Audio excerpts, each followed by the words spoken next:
Untunglah Datuk Seri Anwar Ibrahim tidak melarikan diri dalam satu interview bersama dengan Al Jazeera. Ya, tidak seperti seorang mantan Perdana Menteri yang pernah diinterview oleh Mary Jane juga. Dan akhirnya apa yang berlaku, Perdana Menteri itu cuba untuk melarikan diri. Mungkin anda tahu siapa yang saya cuba maksudkan ini. Jadi apapun sahabat semua, saya ingin membawakan anda untuk menonton sesi interview bersama dengan Perdana Menteri kita dan juga Mary Jane. Jadi tanpa membuang masa, ayo kita tonton video ini. Prime Minister, thank you for talking with Al Jazeera's 101 East. What's your number one priority for ASEAN this year? We've been quite cohesive. I think we need to strengthen that bond together. In this changing geopolitical environment, regional grouping is essential. The issue is the focus. The focus is intra-trade investments and to take a common position vis-à-vis the big powers and the neighbors. We have maintained excellent relations with our neighbors. We've been engaging very closely and frequently, meetings and phones, and most of the issues we resolve it through just personal contacts and relations. As you say, the world order is changing at the moment, particularly with the new Trump administration and their new tariff policy. What are you looking to actually lessen the impact? Well, Malaysia grew essentially as a trading nation. So tariffs do and certainly have some adverse or negative impact. Now, if we can get the ASEAN understanding cohesiveness together, then I think in a way we may reduce slightly the impact.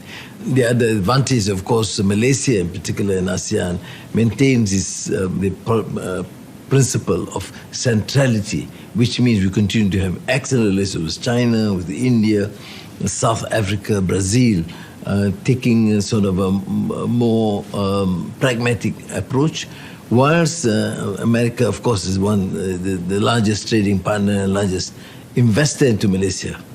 So any tariff would also adversely impact on the American companies here.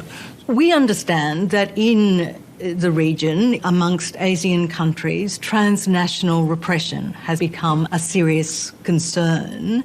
Well, that brings me perhaps to a case that happened in Malaysia last year, and that was the deportation of a domestic worker, Nguyen Thun, back to Cambodia. She had a valid passport, she had a work permit. To all intents and purposes, she was a legitimate, legal migrant worker in this country.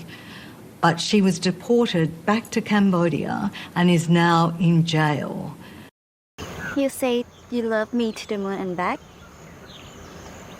Do you really know how far that is? How did that happen? Well, this is the turf of the Home Affairs Ministry. They briefed us on the call for extradition by the authorities in Cambodia.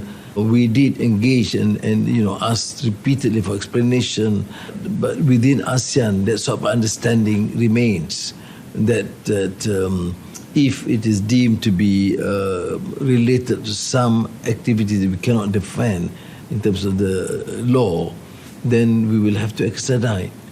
But Prime Minister, it wasn't difficult to see that this was not a matter of law. This was a matter of human rights. This domestic worker had worked in Malaysia for 10 years. She posted some criticism of Hun Sen on her Facebook page and was deported and jailed. But that's the process. I mean, any prisoner, but she was a legal worker here, and it was a clear example of transnational repression. But the point is, we can't take the risk, but the risk will be, affecting even bilateral relations. But, we have to go back to the specific case We have to establish a case. If we are convinced, the authorities here, then we send them back. So if we're not convinced, we delay.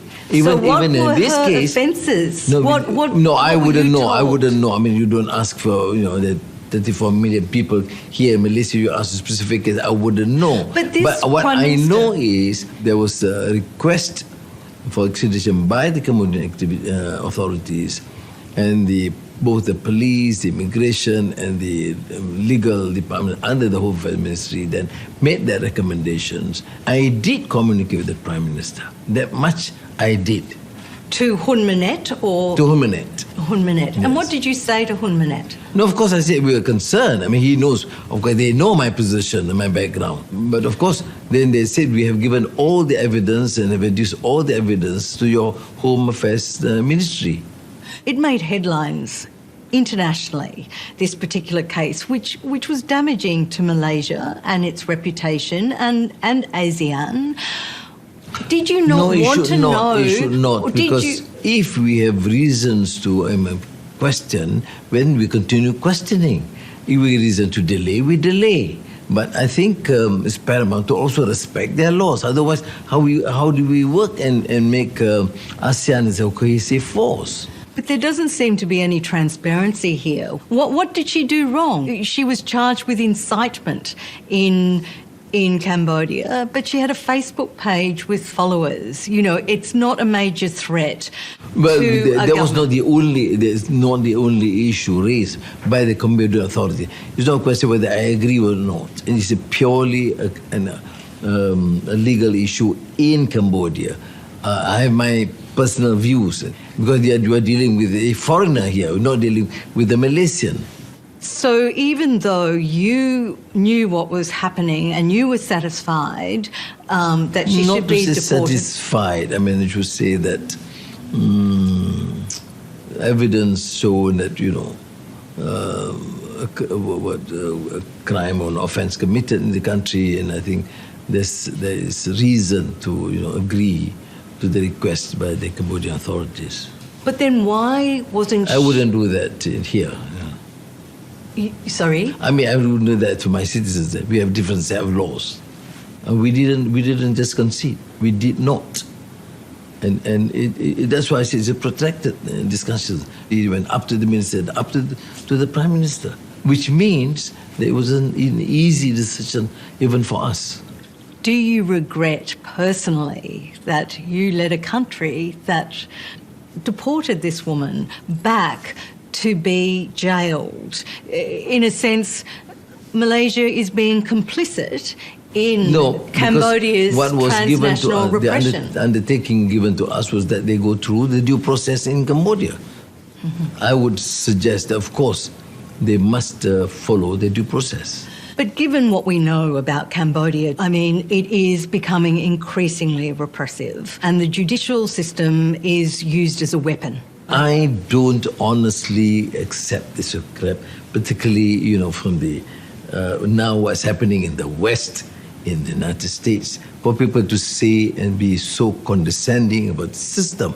Let them move. This is an aftermath of the Khmer Rouge and what they're doing in Asia, in Africa, in the Middle East, in Europe, in the States, that people do respect. There is democracy deficit. There's deficit in terms of humanitarian values and engagement. But we start here, at home.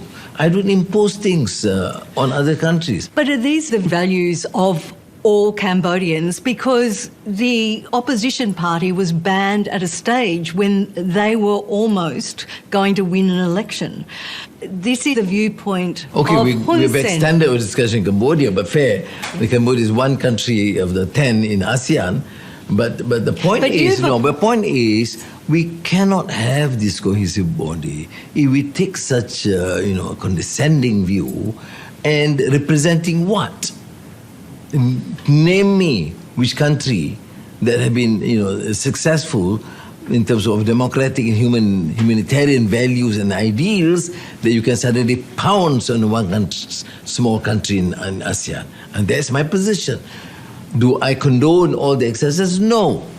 Do we promote the freedom and democracy in ASEAN? Yes.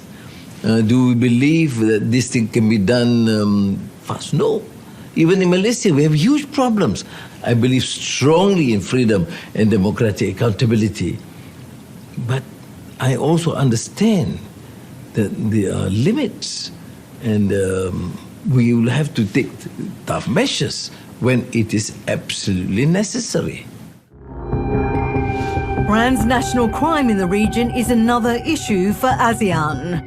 Vast compounds in Myanmar, Laos and Cambodia host cyber scam operations, defrauding victims around the world of billions of dollars.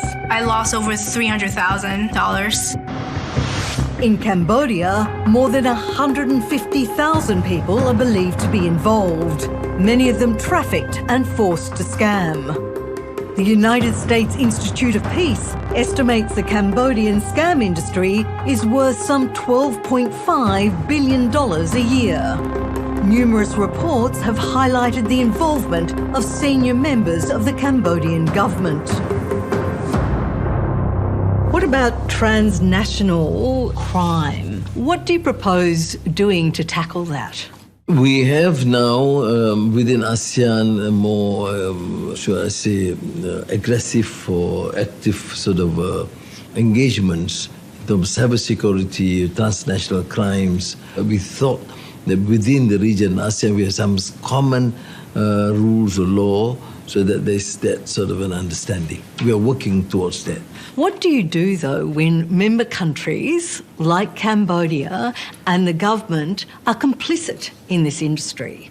How do you get them to change? There are groups within countries that are complicit, but I don't believe that the government is complicit. We have no evidence to support But there's been numerous international reports looking at the government's... Well, international reports tend to just highlight on issues involving these smaller developing countries, and they don't bother with the excesses in the richest industrialized economies, which are oppressed in many ways, in trade, in investments, in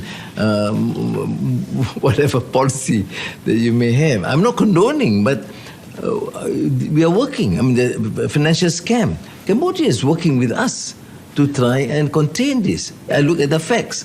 I do look at the perception of the prejudice. No, I'm not necessarily defending. I'm just stating the facts. So what do you make of the fact that senior members of government in Cambodia, like Lee Yong Pat, who is an advisor to Hun Sen and was sanctioned by the US government at the end of last year for his role in the industry and human trafficking associated with it. We also know that Hun Sen's nephew, Hun To, is the part owner of a company that allegedly runs the biggest ever online illicit marketplace tailored to scam operators with transactions totalling $24 billion. If that basis is true, Cambodia wouldn't be a struggling economy. $24 billion from one facility. It would be a rich country. But I know the position of Cambodia. Now, but what is important is, But what about economically, the Hun Sen family? If there's evidence to suggest, there are reports to suggest, but what I'm saying is the engagement and the cooperation is unrivaled. So it is difficult for me, from practical experience, to suggest, therefore, that they are not cooperating or they're protecting some of their turf and some of the political elite there. But in Cambodia, there's massive compounds. These compounds have people who are trafficked from all over the world, who are scamming people from all over the world, and the industry is only growing. Well, and the evidence I must say, you're really fixated in Cambodia. I think I'll have to look at it again. I will speak to my colleague, Prime Minister. Please make sure that you are able to respond to this summons. Exactly. I'll well, do that. if you could perhaps organise that he might do an interview with us, that we'd really appreciate that, because we do want to put these questions to him. I'll mention on the record that you like to travel to Cambodia and interview. I mean, it's good food there. And Yes. Good people. It's a nice place. Since this interview, We One Group, of which Cambodia's Prime Minister's cousin Hun To is a major shareholder of at least one key company, is in the process of being banned from the US financial system. The group allegedly laundered some $4 billion worth of illicit proceeds, including hundreds of millions of dollars from scam operations. Meanwhile, in Malaysia, Anwar Ibrahim's leadership is fragile. Enough of corruption! To stay in power, his Pakatan Harapan coalition relies on his once arch-enemy, the United Malays National Organisation. UMNO ruled the country for more than 60 years, until 2018, when then Prime Minister Najib Razak was thrown out of power over the 1MDB corruption scandal. Jolo, the alleged mastermind of the scam, remains on the run. Najib was jailed in 2022 for 12 years and faces a raft of other 1MDB-related charges. But last year he received a royal pardon that slashed his sentence, leading Anwar's critics to ask, is he now a victim of political allegiances? Since you became Prime Minister, Najib Razak has had his sentence halved, his fines reduced, and it now looks like he could perhaps spend the rest of his sentence in home detention. On what grounds was Najib pardoned? You want me to be a dictator or to be a democratic leader of a democratic government? You answer that question. Do you think that I should be a dictator or a leader of a democratic government? Well, I think you are a leader of a democratic country. In that case, I should not interfere. The sole prerogative of any form of pardon is by the king, by the then king, in a meeting of the pardons board. Now, was I a member? No. Was my views solicited? No. But did I then advise in terms of the legal complications? Yes. That was it. Now, the perception is that, therefore, under Anwar, the case was halved. But it is not true. You know, if I was to do that, it's better that I withdraw the case. I think the criticism... The case is ongoing. I was one of those strong proponents against this financial scandal, 1MDB, and say, you must find out the truth. Yes. But I also know that the billions are stolen by many of the other leaders. 1MDB, one major case is ongoing. It's ongoing. But these people who've been obsessed with only Najib and 1MDB, I do not share. If you listen to them, the only problem in Malaysia is Najib and 1MDB scandal. I am telling you, yes, part of the scandal. It's not just Najib Prime Minister. There were Prime Ministers before him, Minister of Finance before him, after him. Go after them. Why protect some? Why having this obsession? Because it was the biggest case of kleptocracy. From what you know, Mary, I happen to be the Prime Minister, I know a bit more. And I'm saying, yes, 1MDB was a big, major financial scandal, but there are many other billions stolen that must be resolved. And so can you tell us what those scandals... Yeah, the investigations are ongoing. But my point is, those critics, the critical voices against Najib, against what's happening, seem to be completely muted when it comes to the past leaders who have been squandering billions. My point is, go. I want this country to save itself from corrupt leaders. They see it, they like it, they want it. Can they afford it? Alias and teach those who are corrupt a lesson. At least take back the funds and bring back and serve the people.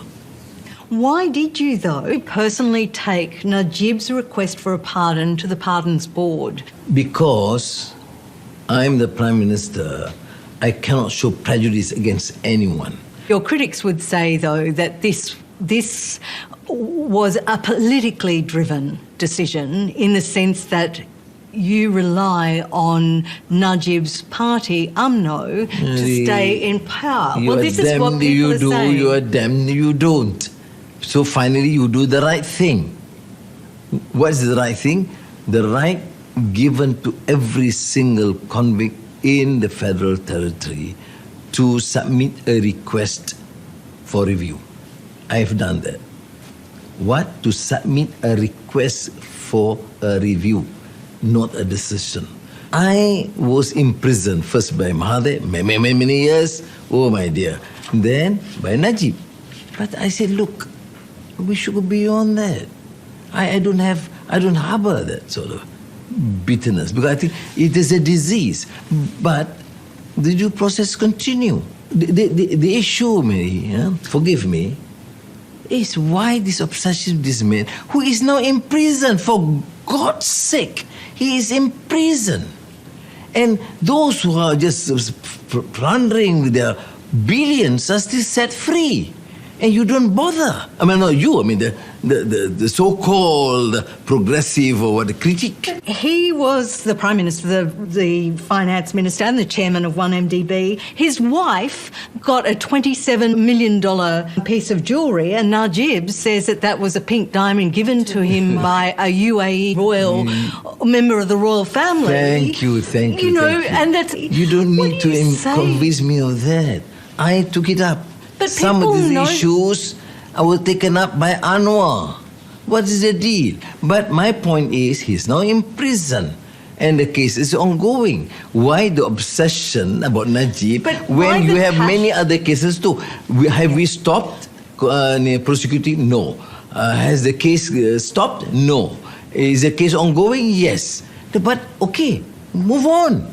What about the rest? What about you see, the there is other also people a trick. who... I think it's a blatant, nasty trick by some of these crooks who continue to just highlight Najib so that they are, their case is ignored.